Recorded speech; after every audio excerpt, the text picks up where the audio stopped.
And hello, everybody, and welcome. We are doing a joint podcast together. And when I say we, I am Doug King, CEO of Presence. Wait a minute. I'm supposed to do the introduction. I didn't call on you yet to do your part. You told me to open today, and you couldn't let me open. And take 5. No, go. And that's who I am. And also, for those of you, you'll be shocked at this, but I'm with Danae today. I know that's a surprise now. And she's, of course, doing Enneagram work. Her entity is Love Thy Number. So, yeah, here we are, Danae. We're ready to go, aren't we? And now, should I say anything? Yes, this is the point. This is the point at which you now talk. This is why we should have dress rehearsals, but we have plenty of rehearsals. Sorry, I jumped in. Hello, this is Danae. And yes, we are doing a joint podcast for our Presence audience and for mine over at Love Thy Number. If you didn't hear part 1 or part 2, I would encourage you, because this is part 3 of what we're calling the deceitfulness of good. But part 1 is where we talk about why. Why are we doing these and putting them on both the separate podcasts? So. Yes, and as a matter of fact, the conversations that we're both having just reinforce that the timing of this is perfect. More and more conversations today with people who are discussing concepts like unity consciousness, non-duality, universal God identity, spirituality. The planet, from a worldview standpoint, truly has been moving, as the model spiral dynamics has shown, as a social science and as a historical study. It has shown that we human beings on the planet have continued to overcome boundaries that have separated us over the ages. It used to be at the beginning of time, of course, that the boundaries were things like rivers and mountains and distances that separated us. And we overcame those. We overcame oceans. We found ways to connect the world in terms of being able to navigate the entire planet. And once we had done that, then we came into conflict with people who were different. Yes. This is where conflicts come, right? So worldviews have taught us in the spiral that we've had to overcome our differences in terms of our societies, our cultures, our religions, politics, et cetera, et cetera. And so the worldview is an integral part of who we are, and it is headed toward more inclusiveness and a universal recognition that we human beings have the same value.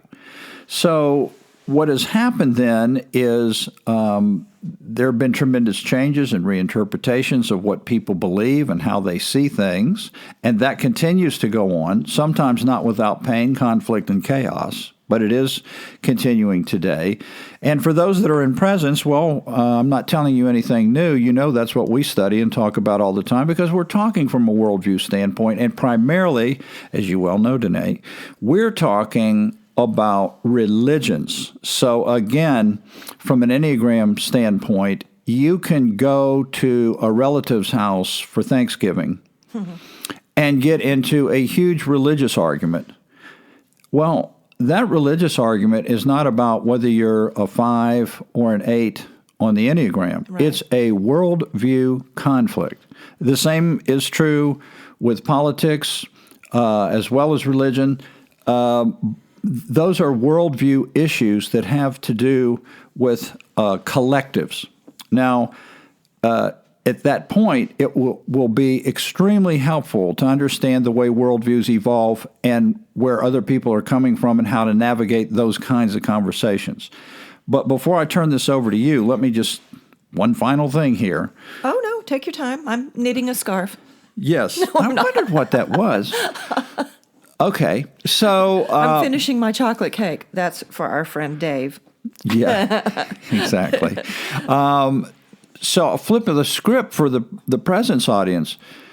Likewise, you could be a spiritual teacher, a pastor, a religious leader, etc., and talk all about religion from a worldview standpoint, and yet your life could be a personal mess. You could have in your life all kinds of relationships issues.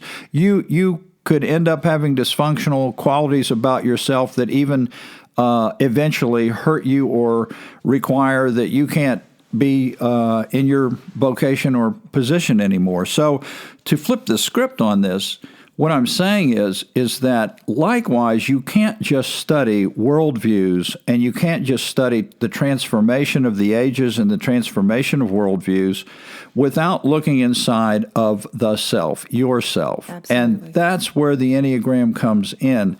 The Enneagram, as Danae and I are discussing now, is really looking into your personal, unique self, your personal perspectives, and the way that you personally deal with your life conditions and areas that could be real strengths for you and me, and areas that can be real weaknesses and hurt us, cause us and others pain. So there again, just wanted to do a quick intro, throw that out, make sure that we understand from both sides why people like Deborah Uten are combining a study of spiral dynamics and Enneagram. Yep.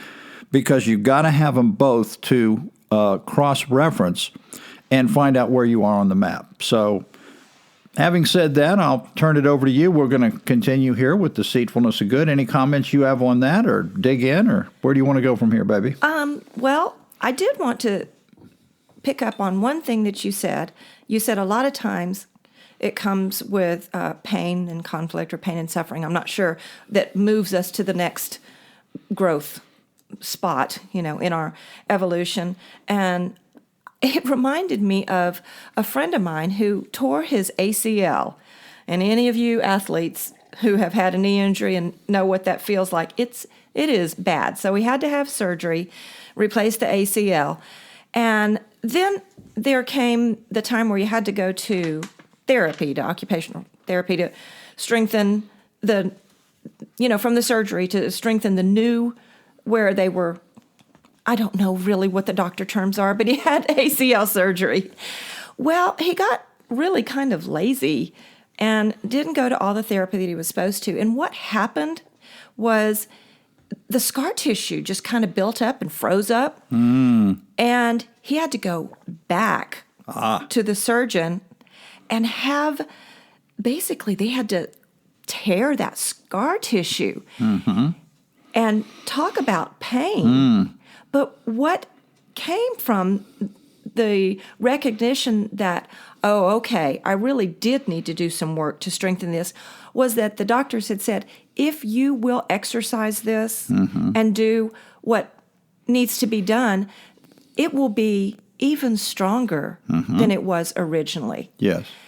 So we hardly ever make a change without some kind of unworkable situation that's causing us pain in our life. That's how worldviews change. That's how individuals decide to take, a leap into therapy or coaching or whatever it is. And so I just wanted to say this. We've had a lot of, questions about this mainly from the Presence group, because the Enneagram people, they're already on this journey. But the Presence audience has already been in a growth-minded, mindset for all the time that you've been through this. You've been have had and shown a willingness to expand your awareness. You've moved past old paradigms and old ways of thinking, boundaries that were keeping you stuck in your worldview, maybe your spiritual growth. That's hard and that's painful. But you've hung in there and done it for years and moved into new areas of awareness. And so now that you're hearing this about the Enneagram and personal transformation, Doug and I have talked about this and said, look, why don't we do some introductory, just basically introduction to the Enneagram, where we go over what the basic concepts are. What are the foundations of each type? And I think maybe we're just going to open this up to the presence group. And love thy number if you guys would like to join in. But maybe take 3 weeks on a Zoom call and just have some discovery moments. Beautiful. Yeah, I think that's a good idea. Because if there's one thing that you and I have said since the beginning of time, or our time with presence, is that whatever it is that we're teaching, moving past old religious beliefs into new spiritual awareness, worldviews, none of this matters if it doesn't matter in our relationships. And first and foremost is a relationship with ourselves. Yes. Which, when we're healthy, when we go through the exercises, it's going to come with a little pain of awareness of, wait, what? Maybe I was stuck there. I didn't even know this about my auto, patterns. And I'd like to see if we can go a little further in relationships with ourselves, with our tribes, which eventually affect the communities, the collectives that we're in. They do. And let's face it, what keeps you up staring at the ceiling in the middle of the night is when you have those relationship issues. And those relationship issues are at home, they're in marriage, parenting, grandparenting, they're with friends and associates, extended family, et cetera, et cetera. Those conflicts that come up in our lives are what really keep us awake, and they happen on 2 levels. They happen on a worldview level. Like I said, if it's Thanksgiving and we're a big argument, that's a worldview argument, religion or politics. Or we have those people that we just seem to butt heads with all the time in the family, or we're constantly in some type of conflict with a spouse or a child or someone else that's in our lives, or maybe even someone that we work with, and we're not really thinking about, what my perspectives are and how I react to things and what is the way that I see things, let alone really dig into understanding how other people react and why they react and how they see things. And that, of course, is the key, again, to this global shift that we're experiencing, where all of us deep down inside really do hunger for unity. We want love and acceptance on all levels. Bingo. Very good. Okay. Well, we're going to continue this one, part 3, and we're going to start with type 4. Again, we're going to talk about what looks good might be deceiving us somehow. And so we're going to go through type 4 and 5 and 6 and 8. That's right. We're going to skip. We're going to go to 8. We're going to go 4, 5, 6, 8. And why are we doing that? Oh, because we're going to have some fun on the next one where I'm going to call you out and point out your flaws, and you're going to turn around and do the same thing to me. No, wait a minute. I didn't understand that's what we were doing. Your point, my flaws. I don't remember that part. What flaws? Yeah. So basically, for those of you, again, who have not been in on Danae's Enneagram podcast, especially presence audience people, Danae is coming from a perspective of 7 on the Enneagram. I come from a perspective of 9. So we're going to save 7 and 9 for the last podcast, and we're going to expand the conversation a little bit. We're going to talk about what this actually has meant in our marriage, and places where we see things differently, and places where in the past we have learned things about ourselves and each other. And I want to share that I had a friend of mine who is a type 2 who has already listened to the type 2 podcast from last week, just really kind of not really pushed back, but kind of felt uneasy. And she said this to me as a type 2. She said, until you understand what it feels like to be a type 2, I don't think you understand how difficult it is to hear this concept of what seems so good and the deceitfulness of good. I said, I know. And then we had an extended discussion about that. This is just, I'm giving a very brief overview. And it may be a little shocking at first to hear this. Like, well, how can this not be a good thing? So Right. hang in here with us. And when Doug and I go through our own, we might get a little deeper on our own types. And again, if you've got questions, please reach out to us, and we will do our best to explain ourselves. And I love this idea of you doing an introduction to the Enneagram for our presence audience, probably in June. I think you had thrown out there that you were thinking out there. Yeah. Yeah, and so this will give you an opportunity to learn all 9 perspectives, because you may be lost. That's okay. Just relax if some of this is not computing, because Danae will take time in June for the presence audience, and she'll have a lot more details on that later.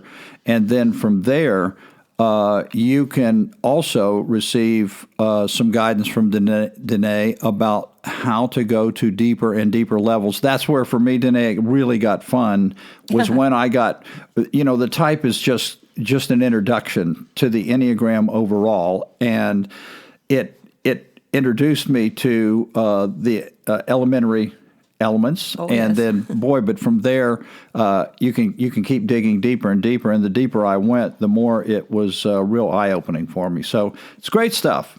Good stuff.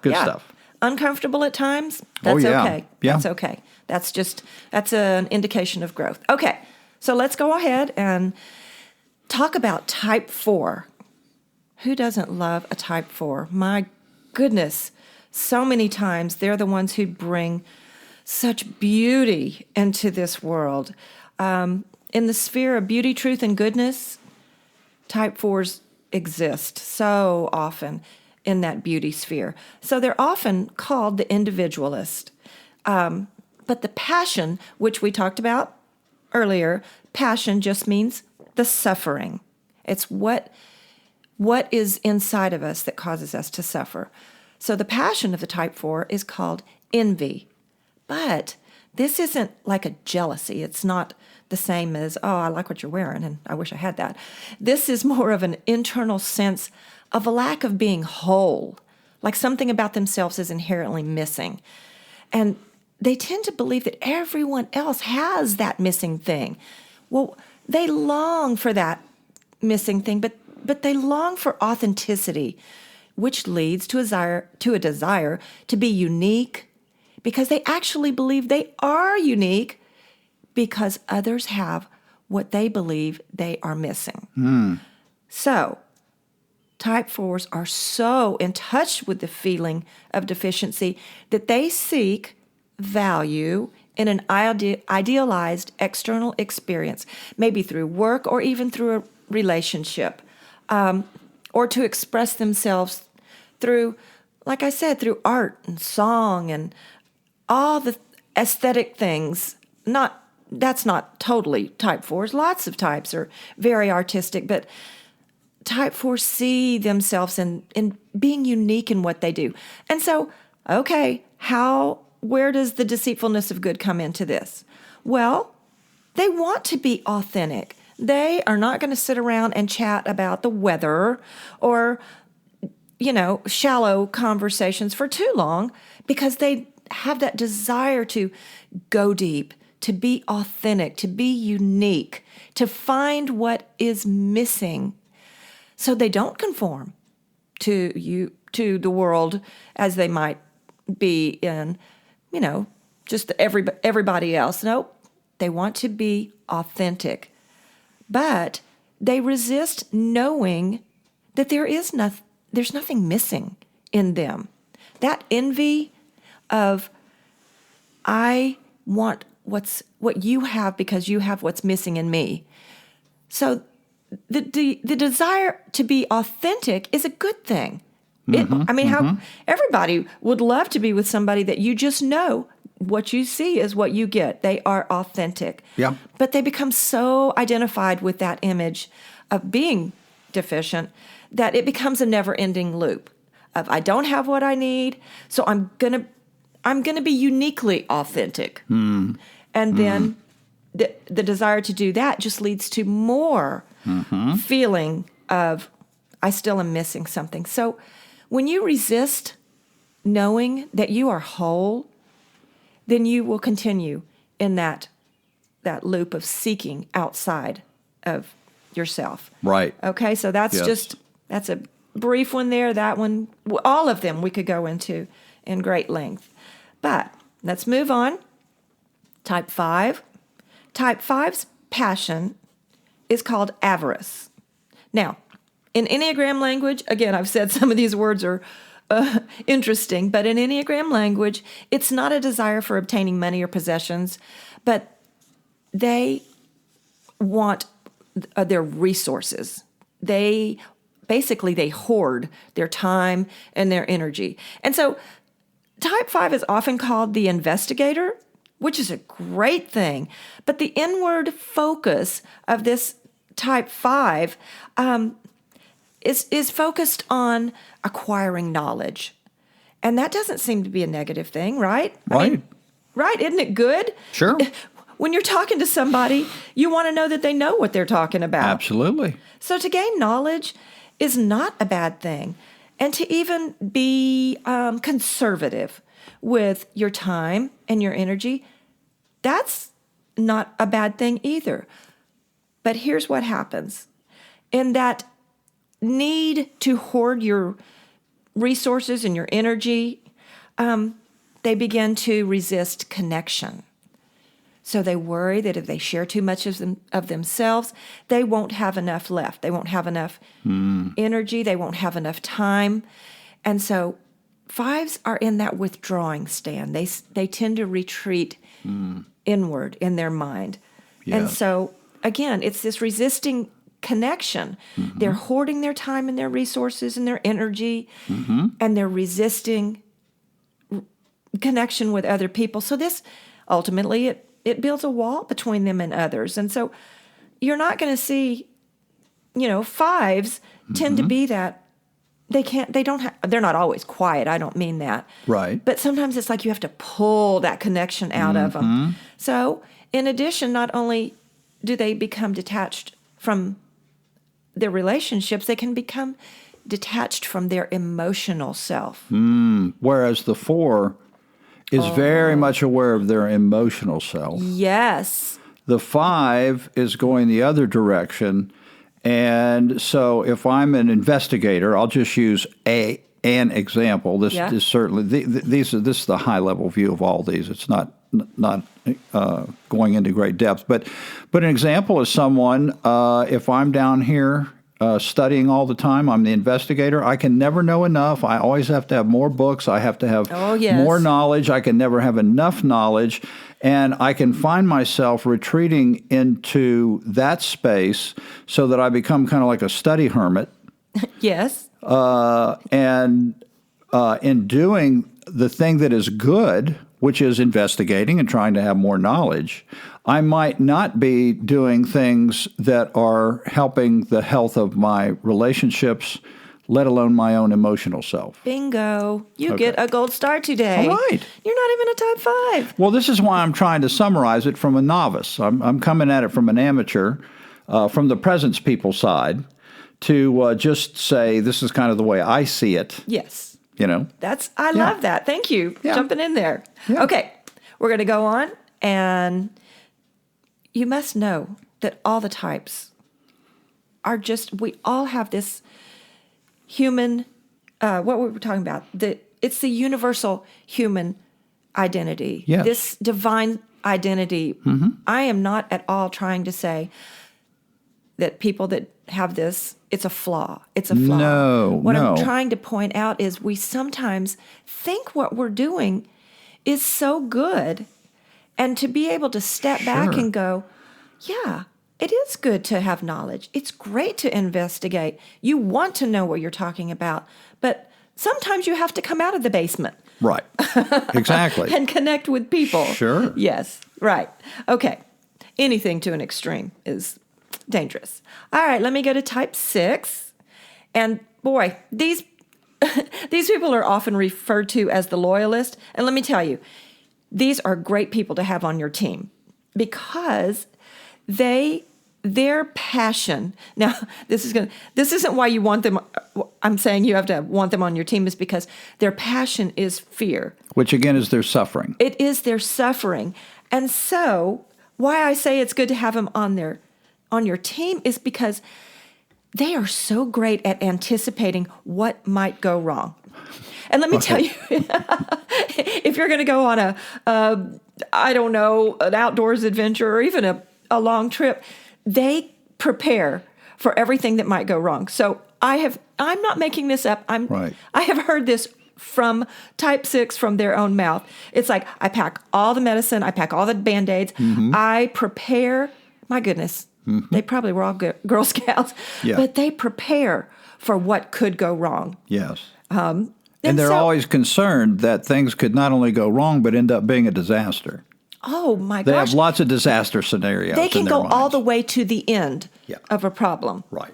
And in doing so, they can, well, I'm kind of jumping ahead, but yes, they can get so focused on what could go wrong that they kind of become paralyzed. But anyway, they are good at preparing, worst case scenarios. They're not that way. They're not negative people, but they're good. They're cautious. They're security oriented. And again, if I'm going on a wilderness trek, that's a great example. Right. Because I don't assume anything will go wrong. Right. Yes. Which is a whole other story that we'll get there Yeah. when we do type 7. But type 6 can become so focused that they begin to become suspicious. They become suspicious of others. And then they become filled with self-doubt.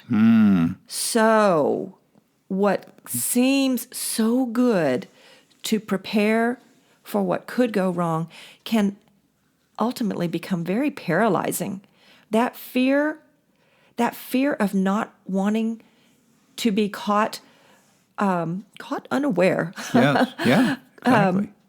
It keeps them stuck in that fear. So again, these are loop situations. These things that seem so good, taken to the extreme, end up keeping you locked up in what we're calling as your passion, that inner suffering. There's a healthy and an unhealthy to all of our perspectives, motivations, our instincts, and these perspectives that we're going to. There's a healthy and an unhealthy to all of it. And so that's why it's really good to understand, again, both sides of my nature. Oh, absolutely. And again, this is just a little, tip of the iceberg on each of these types. So let me go ahead and move on to type 8. Like I said, or like Doug said, next week we're just going to focus on type 7 and type 9, and we'll wrap it up for this series. So, my goodness, I keep saying this about all of them. I love my type 8s. I could list somebody I know personally, as each of you can, but my dad was a type 8, and he passed away when he was 61, so that's been 25 years ago or more. And so this is my mom and I, through much study, have determined that he was a type 8. So again, this is looking back, but we see so much. Let me interject real quick. How did you feel when you found out your dad was an 8? I have to say that I was not surprised because I have an 8 wing. Right. And we both have all wings, and wings is a whole other subject. So I related to it. I got it. You saw your dad in a whole different light, didn't you? But my mom saw my dad in a whole different light. And, she has said, I wish so much that I knew this when he was alive. That's the point. Because when you're a type 2 and you're married to a type 8, that's a whole dynamic that can be very challenging. Yeah, as well as very awesome. Oh, and they figured a lot of stuff out without the Enneagram, through therapy and counseling, like all of us do at other times. But, they married very young. But one of the things is she just has so much empathy for what that was, what was driving him. Yes. Because, like I'm going to describe here in the type 8, type 8s can be called, we all have different, names, monikers as it is for each type, but sometimes type 8s are called the challenger, but other times they're called the protector. So what is the passion for a type 8? It's called lust. And again, this is one of those words that if you just hear it without the context of the Enneagram language, it's like lust. Well, that's just all about sexuality. Well, it can include it, but it absolutely is not just speaking about sexual lust. It is that desire for intensity. Ooh, they just have that lust, that passion for life. And if you know a type 8 and you already understand the Enneagram, you understand that without 8s in our lives, so much would not get done. Again, there are assertive types on the Enneagram. A type 3 that we've said is in that. Yep. Assertive type, they get stuff done. And the type 8s, they're great at taking the initiative, and they make things happen. But they see the world as unjust and power imbalanced. So what happens is they feel they need to dominate. But this is so that they are not controlled. So they want to be self-reliant. They want to prove their strength, and they resist weakness. But they're also called the protectors, like I said. They're the champions. So many times they are the ones who are big in activism. They champion for the underdog. So they show that power. They, a lot of times they just very much assert their strength because they want to make a difference in the world. So doesn't that sound good? Yeah. Yeah, my gosh, who doesn't need a champion for the underdog? Yep. But in their attempt to control the situation and to not be controlled, which is the ultimate reason for that, is they lose touch with vulnerability. They see it as weakness. So they resist letting their feelings be seen. Now, I want for you to make no mistake about this. 8s are very feeling. They have that mushy heart, but they kind of have that cactus exterior. But they keep up that power facade as it is. Yes. So they aren't hurt. Yes. And they may come off as overbearing. Oh, my gosh. These people in your life that just are always overbearing. Or they get labeled bullies. Bullies, yeah. And oftentimes they are not. They are just trying to resist something where they felt vulnerable. They may have been hurt. A lot of the reason we are why we are is Sure. related to a trauma. Of course, yeah. Or some life change or situation that caused us to form a defense mechanism. Yes. And so oftentimes they get labeled. Right.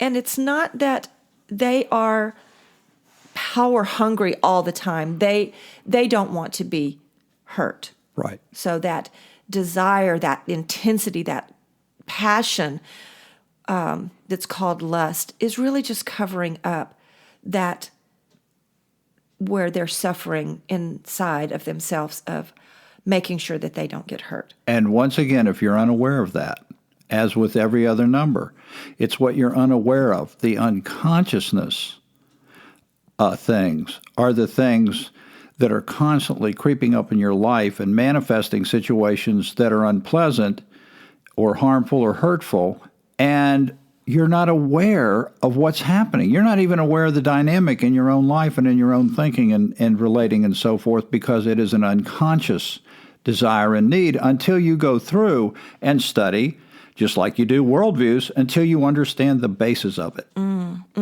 So much. And just a side note, apart from the deceitfulness of good, on type 8s, that intensity that they, portray, they really just want somebody to meet them with that intensity. So it's like, yes, you feel what I feel. We can do this together. And that is the strength of this part of a type 8 is they are great at rallying people to come and understand that they're champions for the underdog. They want to make a difference in the world. They want to be good. So when we understand that about each other, then we can have communications that either not either, but a communication that will lead to strengthening our relationships. That's Right. what this all is about. That's why we said it earlier. So as we go into next week, we're going to do 7 and 9. And I didn't ask you this before we did the series or this episode or any episode really, but would you say that you saved 9s till the last because we're the very best number? Would you say that's accurate, that we're the very best number? Well, you're second best. My number would be... My number is first. Okay, we probably should have gone through this because I looked at the numbers. I was pretty sure my number was the best one. Oh, because you sit at the top of the Enneagram, right? Well, for a lot of reasons, because that's the way I think. And I just thought, well, if that's the way I think and that's my number, that's got to be the best number. So maybe we can talk about that next week. You keep thinking that all week, and the next week we'll talk about that. Yeah. Well, but I will make this funny observation. I have been through many Enneagram workshops and classes, and 9 times out of 10, they save type 7 till last. So they'll start with 8. Because it's like, all right, we're going to start at the top of this, up here in the body triad. We're going to go 8, 9, 1, 2, 3, and end with 7. Because they said if they start with 7s, that 7s will lose their focus. check out. Check out. You'll be dreaming about other things and watching the birds out the window. Well, that's something we can talk about when we get into 7s. So for all my type 7 friends, you just tune in next week, and it's just going to all be good and fun stuff. Yeah. Well, or not. I think the reason, again, we saved 7 and 9 till last was so that we could expand this conversation and try to get across the meaningfulness of the Enneagram and what it can bring to the abundance of life. Yes. So in the meantime, thank you guys so much. Please reach out to us if you have questions.